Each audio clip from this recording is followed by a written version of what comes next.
Hello friends, welcome to government competitive Adda YouTube channel. మనం endowment officers EO notification syllabus ఆధారంగా ఆగమ శాస్త్రాల గురించి మనం డిస్కస్ చేయడం జరుగుతుంది. ఇదివరకే మనం 4 ఆగమ శాస్త్రాల గురించి డిస్కస్ చేసాం. అదేవిధంగా మొత్తం 9లో ఇది 5వ ఆగమ శాస్త్రం.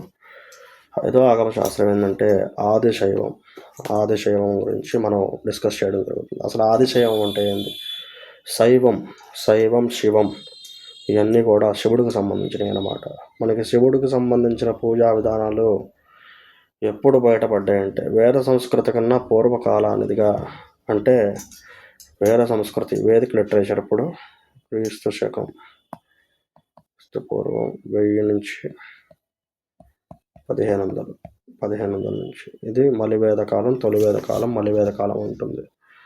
మళ్ళీ 1000 నుంచి 600 ఇట్లా మనకి వేదకాలం, early Vedic period, later Vedic period అని చెప్పడం జరుగుతుంది. ఓకే, ఇదే విధంగా చూసుకుంటే వేద సంస్కృతి కన్నా పూర్వానిదంటే అంటే ఫస్ట్ మనకు సంస్కృతి ఏంది?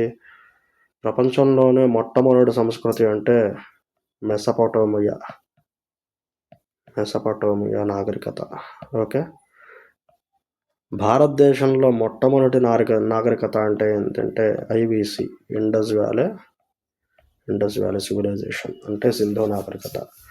అంటే సింధు నాగరికతలో శివుణ్ణి పూజించారు అనే ఆధారాలు లభ్యమయ్యాయి.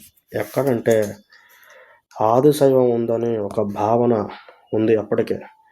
ఎందుకంటే ఉదాహరణ చెప్పాలంటే సింధు నాగరికత కాలంలో పశుపతి మహాదేవుడు, ప్రోటో శివ అనే విగ్రహం దొరికింది. దీంతో పాటు ఏం దొరికింది? Dancing gall. ఓకే, ఏం దొరికింది? నాట్యగత్త విగ్రహం దొరికింది. అంటే ఇక్కడ శివుడి విగ్రహం దొరికిందంటే అప్పటి నుంచే శైవం ఉందని చెప్పచ్చు కదా.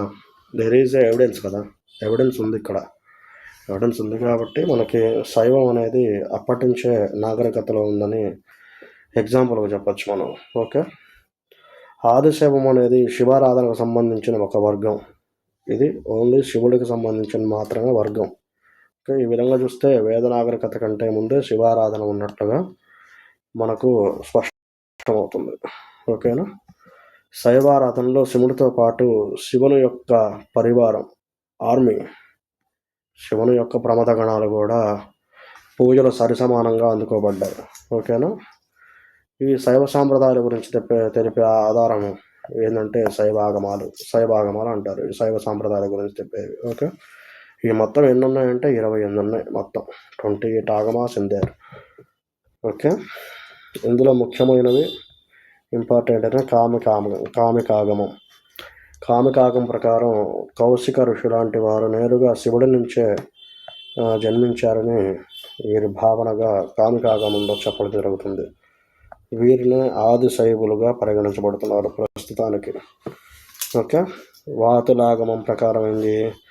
శైవం అనేది 4 విధాలుగా ఉపదేశించబడింది. అవి సామాన్య శైవం, అంటే వీరు శరీరానికి విభూతిని ధరించి భక్తుల పట్ల గౌరవంగా మర్యాదలతో ఉంటారు. కానీ వీళ్ళు శివారాధన చెయ్యరు. ఓన్లీ డెకరేషన్ చేసుకొని ఉంటారు.